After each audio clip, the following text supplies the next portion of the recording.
ربي حقه المجتهدون الذي ليس لصفته حد محدود ولا نعت موجود ولا وقت معدود ولا عجل ممدود فطر الخلائق بقدرته ونشر الرياح برحمته والصلاة والسلام على أشرف الأنبياء والمرسلين خاتم النبيين سيدنا ومولانا أبي القاسم محمد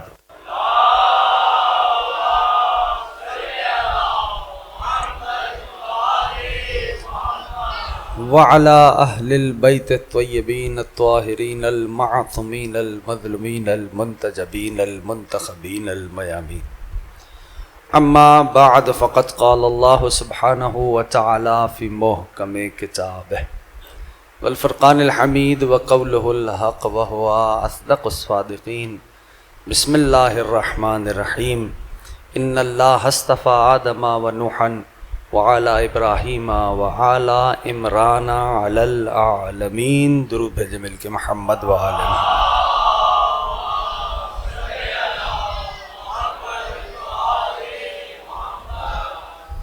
ارباب اعضاء، کامیاب ہے ہر وہ فرد جو ذکر سے متمسک ہو گیا۔ سبب کامیابی، سبب کامرانی ہر اس فرد کی وہی ہستیاں ہیں جن کا یہ پاک، مقدس، مطہر، طیب، طاہر ذکر ہے۔ توجہ ہے سب کی؟ احسنتم۔ 1446 ہجری یکم ماہ محرم الحرام، آل محمد کے امام بارگاہ میں آپ کی مجلس پہلی تقریر آج کے سلسلے کی، اس اشرے کی سماعت فرما رہے ہیں۔ آج کی حد تک طویل نہیں، تمہیداً کچھ باتیں عرض کروں گا، اس امید کے ساتھ کہ میں آپ سے قریب ہو کے آپ تک باتوں کو پہنچا سکوں۔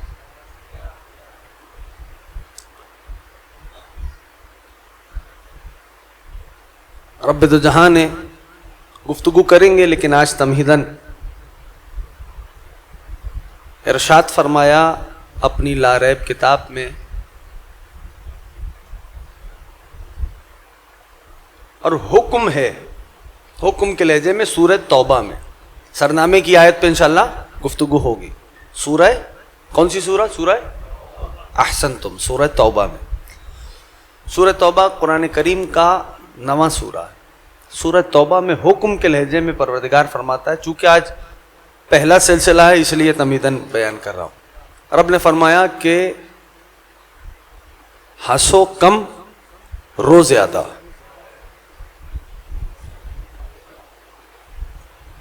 حدیث نہیں ہے، قرآن ہے، غور کر رہے ہیں کیا فرما رہا ہے پروردگار؟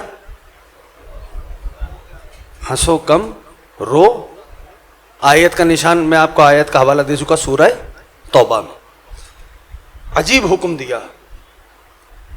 اب ایک سوال کرتا ہوں، جتنے بچے اور جتنے جوان سارے بیٹھے ہو تم سب سے، کیا ہنسنا اور رونا دونوں کا تعلق دل سے ہے؟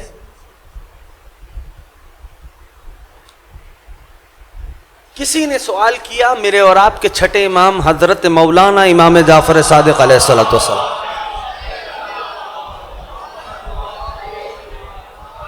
مولا سے سوال کیا اور کہنے کا فرزند رسول، یہ جسم انسانی میں ہنسی کا مرکز کیا ہے؟ جسم انسانی میں جانتا ہوں بات نامانوس سی میں نے شروع کر دی ہے، اور مجھے امید ہے کہ میں آپ کے قریب ہو کے آپ تک پہنچاؤں گا۔ جسم انسانی میں ہنسی کا مرکز، یعنی ہنسی کہاں سے اٹھتی ہے؟ تو امام نے فرمایا کہ ہنسی تلی سے اٹھتی ہے۔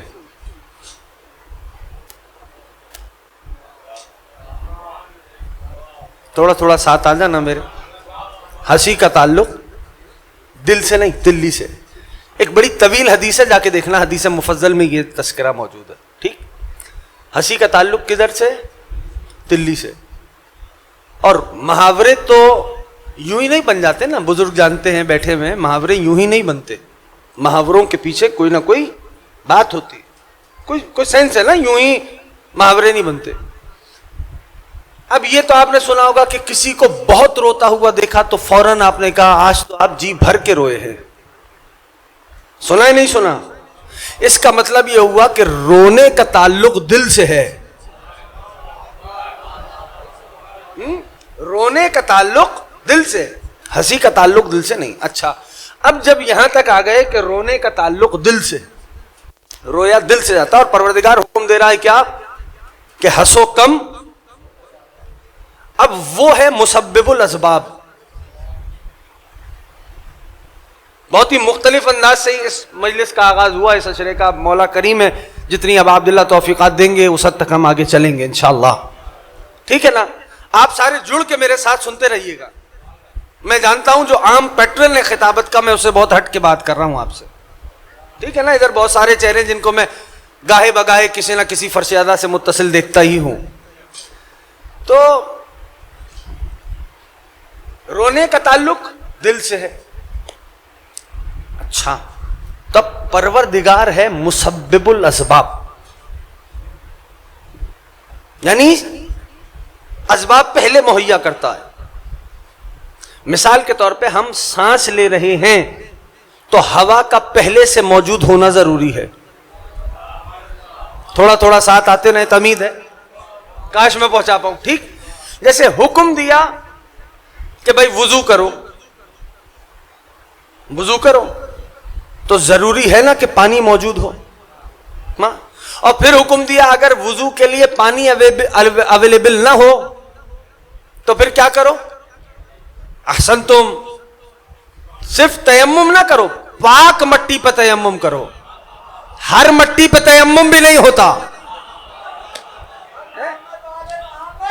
اللہم صلی علی محمد و آل محمد وعجل.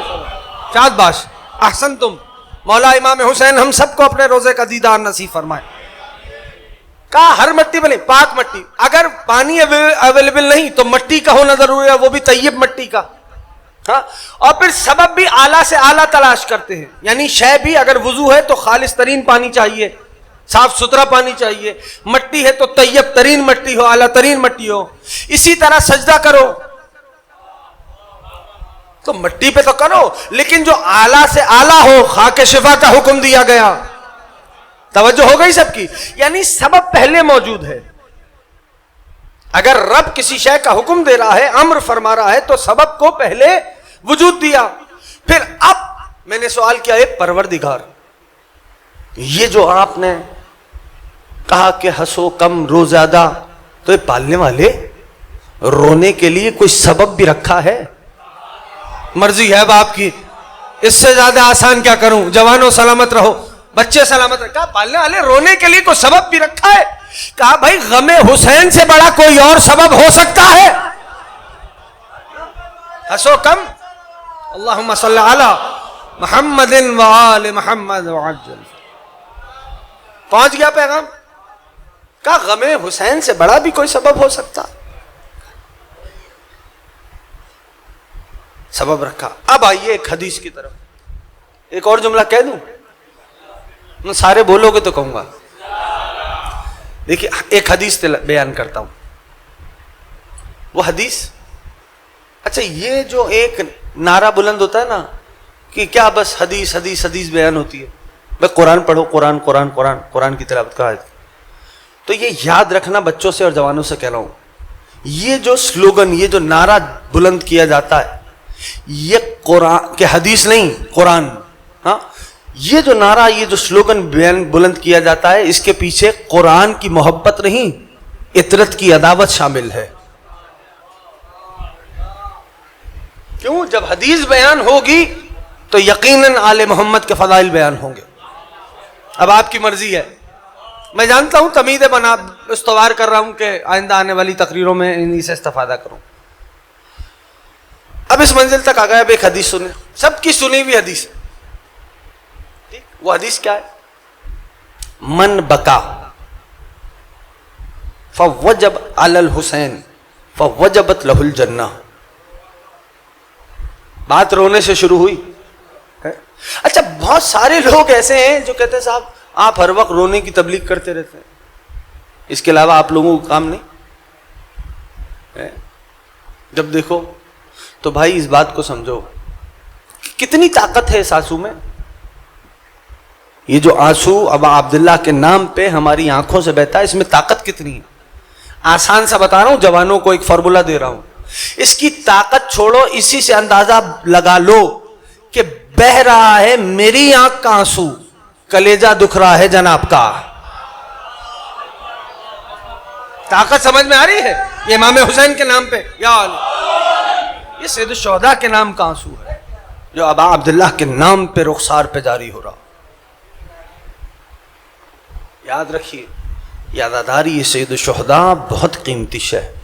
نبی کا فرمان کیا, من بکا علی الحسین فوجبت لہ الجنہ, جو حسین پہ روئے اس پہ جنت واجب ہے. ارے عجیب ہے, عجیب ہے. سناؤں اسی موضوع کو یا بدل دوں؟ رٹا رٹایا کچھ نہیں ہوتا, آپ پڑھوائیں گے تو پڑھوں گا, ٹھیک؟ جہاں لگے بوجھ وہاں اشارہ کرنا, موضوع بدل دوں گا. نبی کا فرمان کیا ہے, من بکا علی الحسین, اور دیگر انداز سے بھی یہ بات آئی ہے, جو حسین پہ روئے اس پہ جنت واجب ہے. جوانوں بولنا میرے ساتھ, اس پہ جنت احسن تو واجب ہے. اب ایک قدم آگے بڑھتے, یعنی اب سوچے نا, ایک آنسو پہ جنت, ایک آنسو پہ جنت. مطلب یہی سوال ایک بہت بڑی ہستی علامہ ہلی علیہ رحمہ, نام سنا ہے علامہ ہلی کا؟ علامہ ہلی کے ذہن میں آ گیا. مسجد سہلا میں 40 روز انہوں نے عمل کیا. توجہ سے سنو گے تو سناؤں گا. 40 شب و روز عمل کیا, شاباش. 40 شب و روز عمل کیا مسجد سہلا, جو امام زمانہ کا گھر ہوگا, ٹھیک؟ کوفے میں ایک مسجد ہے. 40 روز انہوں نے عمل کیا کہ امام سے پوچھوں, اپنے مولا سے پوچھوں, مولا اس کا مطلب کیا ہے؟ ایک آنسو پہ جنت, ایک آنسو پہ, حسین کے نام پہ بہنے والا ایک آنسو کتنا قیمتی ہو گیا. کر لیا عمل, چلے اس فکر میں کہ کہاں مجھ سے کمی رہ گئی. دیکھو یہ فرق ہے. علامہ ہلی رحمت اللہ علیہ کیا سوچ رہے ہیں, مجھ سے کہاں کمی رہ گئی جو مولا نہیں آئے. اگر ہم جیسا کوئی ہوتا تو کیا سوچتا, میں نے تو اپنی طرف سے کام پورا کر لیا. سوچ کا فرق دیکھ رہے ہو؟ کیا سوچتے ہیں, مجھ سے کہاں کمی رہ گئی جو مولا نہیں. چلے اسی فکر میں جا رہے تھے کہ دیکھا کہ ایک سوار آ رہا. سوال ذہن میں ہے, کیا سوال ہے؟ ایک آنسو پہ, اور کون سا آنسو؟ غریب زہرا راضی رہے, کریم کربلا کی کے پر بہنے والا آنسو, امام حسین کے نام پر رخسار پہ آنے والا آنسو. اب اس فکر میں چل رہے ہیں, دیکھا ایک سوار آ رہا, سلام کلام ہوا. آنے والے نے سوال کیا, توجہ رکھنا, اے ہلی, براہ راست, اے ہلی کسی فکر میں ہو؟ ابھی علامہ متوجہ نہیں ہوئے کہ آنے والا کون ہے. اے ہلی عمل کس لیے کیا تھا؟ مولا سے سوال کریں کہ مولا ایک آنسو پہ, حسین کے نام پہ بہنے والے ایک آنسو پہ جنت کیسے؟ اے ہلی کسی فکر میں ہو. اب علامہ فرماتے میں نے دل ہی دل میں سوچا, اگر بتلا دوں تو کیا, نہیں بتلاؤں تو کیا, بتلا ہی دیتا ہوں. کہاں ایک حدیث ہے, اسی کو سوچ رہا ہوں کہ حسین پہ جو روئے اس پہ جنت واجب کیسے. تو آنے والے نے کہا, اے ہلی لو ہم ایک واقعہ سنائی دیتے ہیں تم کو, بچے بالخصوص بیدار ہوں, ہم ایک واقعہ سنا دیتے ہیں تو تمہیں پتہ چل جائے گا. کہاں, چلیے سنائیے. کہا آنے والے سوار نے کہا کہ اے ہلی ایک بادشاہ تھا، ایک آنسو پہ جنت ذہن میں رکھنا اور اگر پہنچ جائے پیغام تو میرا ساتھ دینا. ایک بادشاہ تھا جو شکار پہ چلا. جب شکار پہ چلا تو غروب کا وقت آ گیا، یعنی سورج ڈوبنے لگا. سپاہی اس کے پیچھے رہ گئے. وہ اتنا آگے بڑھا کہ اثناء جنگل میں آ گیا، جنگل کے درمیان آ گیا. پیچھے جا نہیں سکتا تھا، درندوں کا خطرہ تھا، بھوک بھی شدید لگی تھی، پیاس کی بھی شدت تھی. چلنے لگا آگے، دیکھا ایک جھوپڑی ہے، ایک چراغ جل رہا ہے. پہنچے. جب وہ چونکہ بادشاہ تھا لیکن تھا شکاری لباس میں، اس لیے پہچانا نہیں گیا، نہ کوئی پروٹوکول نہ کوئی سپاہی ساتھ تھا. پہنچا تو دیکھا وہ جھوپڑی جو تھی وہ ایک ضعیفہ کی تھی. آنے والا سوار علامہ ہلی کو وہ واقعہ سنا رہے ہیں کہ وہ ایک جھوپڑی تھی، وہ ایک ضعیفہ کی تھی. بادشاہ نے کہا کہ مجھے بھوک لگی ہے، کوئی اہتمام کوئی انتظام ہو سکتا ہے؟ اہلی اس ضعیفہ کے پاس کل ایک بکری تھی. کاش میں آپ تک پہنچا پاؤں. اس ضعیفہ کے پاس، ہاں بچے بولو، ایک شادباش بکری تھی. اس نے کہا، بادشاہ نے کہا بھائی مجھے پیاس لگی ہے، مجھے بھوک لگی ہے. تو کہنے لگی میرا شوہر رزق کی تلاش میں گیا ہوا ہے تو میرے پاس کوئی سبب نہیں، میں دودھ دو لیتی ہوں، آپ جب تک اس دودھ سے اپنی پیاس بجھا لیجئے، پھر اس کے بعد آپ بکری ذبح کر دیں، میں آپ کے لیے طعام کا اہتمام کرتی ہوں. اس سے یہ پتا چلا کہ مومن کا سفرہ وسیع ہوتا ہے. تھوڑا تھوڑا آ جاؤ میرے ساتھ، میں آؤں گا تمہارے مزاج پہ آؤں گا، لیکن یہ ذرا تمہیدیں ہیں. کہا مومن کا سفرہ وسیع ہوتا ہے. ٹھیک، بکری ذبح کی. جب ذبح ہو گئی تو اس نے طعام کا اہتمام کیا، بادشاہ نے کھانا کھایا. ایک رقعہ دے کے، جب صبح ہوئی رقعہ دے کے اس ضعیفہ کو گیا، کبھی کوئی مشکل آ جائے تو اس پتے پہ آ جانا. اب شوہر جو گیا ہوا تھا وہ واپس آ گیا. 3-4 روز اور گزر گئے، فاقے کی نوبت آ گئی. پریشان ہوا کہ کیا کیا جائے. ضعیفہ کو یاد آیا وہ جو مہمان آیا تھا اس نے ایک رقعہ دیا تھا، اس پتے پہ چلتے شاید کوئی رزق کی سبیل ہو جائے. اب جب دونوں چلے اس پتے پہ پہنچے تو اے ہلی وہ انہیں تب پتا چلا کہ وہ بادشاہ کا محل تھا. اے ہلی، ضعیفہ نے رقعہ سپاہی کو دیا، کہا بھائی جاؤ. سپاہی وہ رقعہ لے کے گیا، بادشاہ کو دکھایا. بادشاہ نے اپنی تحریر دیکھی، کہنے لگا ان دونوں کو ادب کے ساتھ اندر لے کے آؤ محل میں. جب وہ دونوں اندر آ گئے تو بادشاہ نے بڑا اکرام کیا. اور اب بادشاہ نے اے ہلی سوال کیا. توجہ ہے؟ کیا حدیث تھی؟ ایک آنسو پہ جنت کیسے، حسین کے نام پہ بہنے والے آنسو پہ جنت کیسے. وزیر سارے محل میں بیٹھے ہوئے تھے. بادشاہ نے اپنے وزیروں میں سے ایک وزیر سے پوچھا بھائی بتاؤ ایک سوال ہے. کہا جی بادشاہ سلامت فرمائیے. کا سوال یہ ہے کہ اس ضعیفہ کے پاس ایک بکری تھی جو اس نے میری خاطر ذبح کر دی. اب انصاف کا تقاضا کیا ہے کہ میں اس کو کیا دوں؟ نہیں پہنچا پایا، کچھ حیران بیٹھے ہو. انصاف کا تقاضا کیا ہے، میں اس کو کیا دوں؟ تو ایک وزیر نے کہا کہ اس نے ایک بکری دی تھی تو آپ ایک کام کریں کہ 5 بکریاں دے دیں اور 50 دینار دے دیں. بادشاہ نے کہا نہیں، تو سوال ہی نہیں سمجھا، تو نے انصاف نہیں کیا. غریب ادارہ سلامت رکھے، تو نے انصاف ہی نہیں کیا. دوسرے سے پوچھا، اس نے کہا بھائی 5 بکریوں پہ بات نہیں بنی تو میں 5 اور بڑھا دیتا ہوں، آپ 10 دے دیں اور 100 دینار دے دیں. بادشاہ نے کہا نہیں، تو نے بھی انصاف نہیں کیا. تیسرے سے پوچھا، اس نے 10 اور بڑھا دی کہ آپ 20 بکریاں دے دیں اور 200 دینار دے دیں. بادشاہ نے کہا نہیں، تو نے بھی انصاف نہیں کیا. تم لوگ میرا سوال ہی نہیں سمجھ رہے. یعنی یہاں تک وزیروں سے پوچھتے پوچھتے پوچھتے بادشاہ کی آدھی سلطنت تک بات آ گئی کہ آدھی سلطنت دے دو. جب یہ کہنے والوں نے کہا نا کہ آدھی سلطنت دے دو، تب بھی بادشاہ نے کہا نہیں، تم لوگ میرا سوال سمجھ ہی نہیں رہے، تم انصاف ہی نہیں کر رہے. اب سب ہکا بکا تھے کہ ایک بکری کے سبب آدھی سلطنت جا رہی ہے. بادشاہ نے کہا اب سمجھو کہ میں کہہ کیا رہا ہوں. اے ہلی، بادشاہ نے کہا کہ اس ضعیفہ کے پاس کل ایک ہی بکری تھی جو اس کی کل کمائی تھی، اس نے وہ میری خاطر لٹا دی. بس ہلی اب انصاف کرو، حسین نے اپنی ساری کمائی راہ خدا میں لٹائی ہے. یا صاحب الزمان، یا علی، غور کر رہے ہیں؟ تو اے ہلی اب سمجھو کہ ایک آنسو پہ جنت کیسے ہے. حسین نے ساری کمائی اپنی اس کی بارگاہ میں لٹائی. ایسے نہیں عزیزوں، آج تمہیدی مجلس ہے اور میں تمہید استوار کر رہا ہوں، انشاءاللہ کل سے بیان کروں گا. لیکن دقیقاً آپ سے امید کرتا ہوں کہ آپ دقیقاً میری باتوں کو محفوظ کریں گے کہ جب یہاں سے اٹھے تو معرفت مولا کا ایک چراغ جل رہا ہو. مجلس مکمل ہے.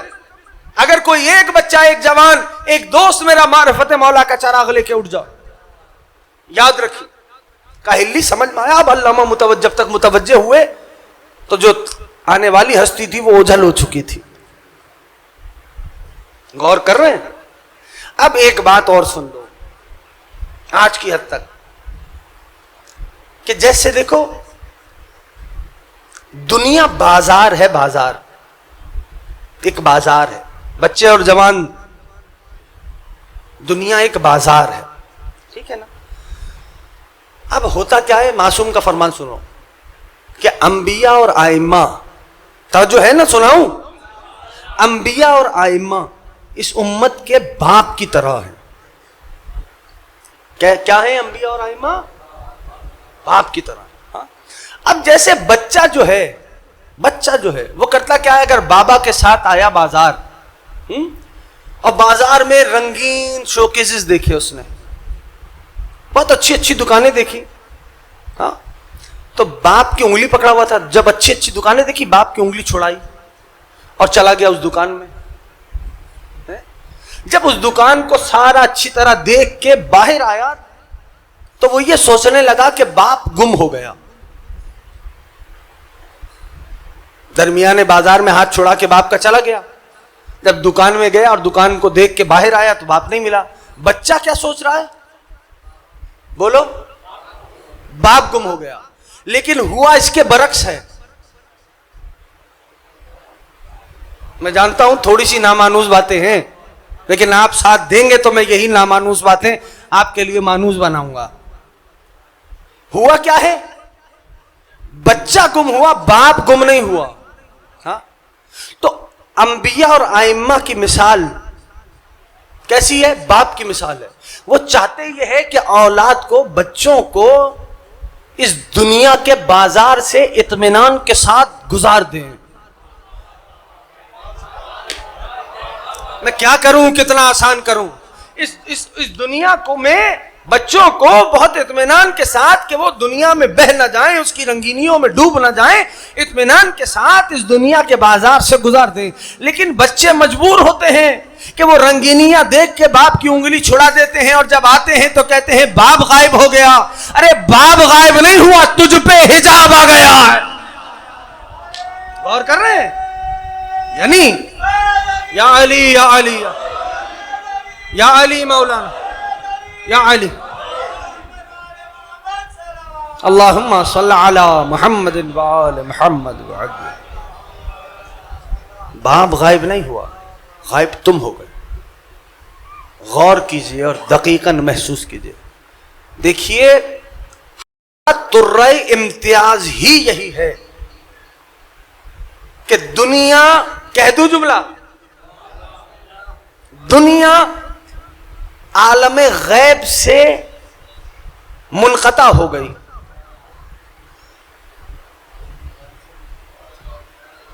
اسی لیے وہاں پر 10 ہجری میں دروازہ بند ہو گیا. ہم آج تک اپنے امام کے سبب عالم غیب سے جڑے ہوئے ہیں. کچھ کہہ رہا ہوں، اگر پہنچا پاؤں. باتیں مشکل ہیں لیکن امید کروں گا کہ میں انشاءاللہ پہنچا پاؤں گا. آج تک ہم اپنے امام سے متصل ہیں، اپنے امام سے جڑے ہوئے، اس سبب ہم عالم غیب سے جڑے ہوئے ہیں. اسی لیے وہ جملہ پڑھتے ہو نا، این سبب المتصل بین ارض و سما، دعائے ندبہ میں پڑھتے ہو نہیں پڑھتے؟ وہ سبب کہاں ہے جو زمین کو آسمانوں سے جوڑ کے رکھتا ہے؟ دعائے ندبہ کے جملے ہیں یہ. وہ سبب کہاں؟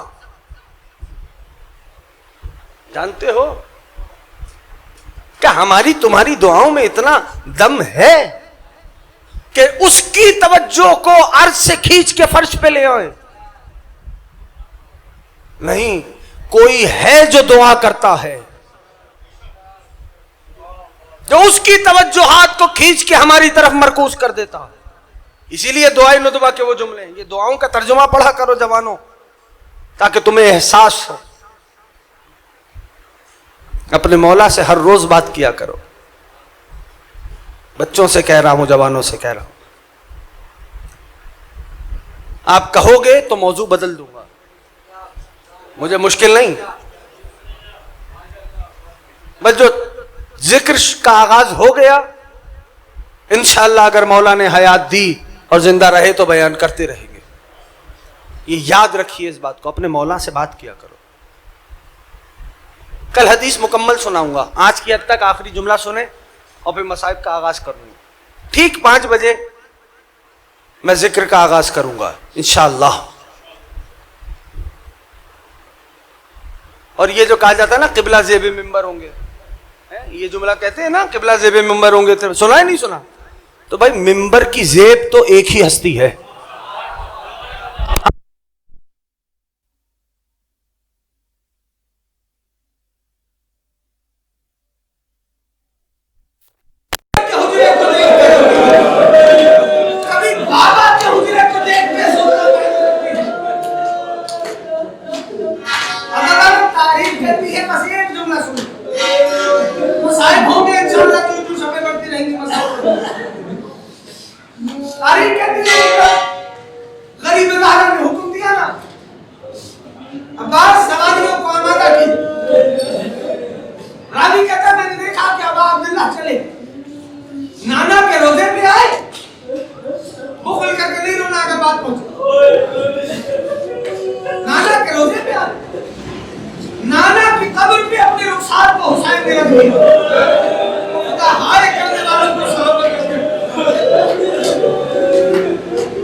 حسین تو تنہا مدینے سے نہیں جائے گا، تیری ماں زہرا تیرے ساتھ ساتھ جائے.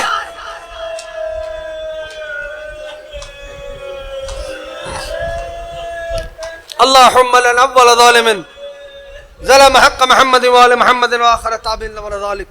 اللهم لنا اول ظالم ظلم حق محمد وآل محمد وآخر تابعين لولا ذلك. اللهم لنا اول ظالم ظلم حق محمد وآل محمد وآخر تابعين لولا ذلك. وسيعلم الذين ظلموا أيّ منقلب ينقلبون. پالنے والے اس عبادت کو بارگاہ میں مقبول فرمانا. حاضرین میں جو بیمار ہیں بحق مولانا سید سجاد ان سب کو صحت کامل و عاجل عنایت. مولا عشق مولا سے سرشار فرمانا. سیرت مولا پہ چلنے کی توفیق عنایت فرمانا. مرنے سے پہلے روزہ حسین کا دیدار نصیب فرمانا. حج بیت اللہ کی سعادت نصیب فرمانا. علماء حق کے سائے کو سروں پہ قائم و دائم فرمانا. مولا وطن عزیز کی حفاظت فرمانا. پروردگارہ علی کی علی بیٹی کا واسطہ یوسف زہرا کے ظہور میں تعجیل فرما. ہم سب کو صاحب کی معرفت نصیب فرما. صاحب کے آبان و انصار میں شمار فرما. حضرت ابوالفضل العباس کا واسطہ دیتے ہیں ہمیں اپنی آنکھوں سے اپنے صاحب کا دیدار نصیب فرما. بسم اللہ الرحمن الرحیم. اللہم کن لولیک الحجۃ بن الحسن صلواتک علیہ وعلی آبائہ فی ہذہ الساعۃ وفی کل ساعۃ من ساعات اللیل والنہار ولیہ وحافظ وقائد وناصر ودلیلا وإن حتی تسکنہ ارضک طوعا وتمتعہ فیہا طویلا برحمتک یا ارحم الراحمین. ماتم حسین.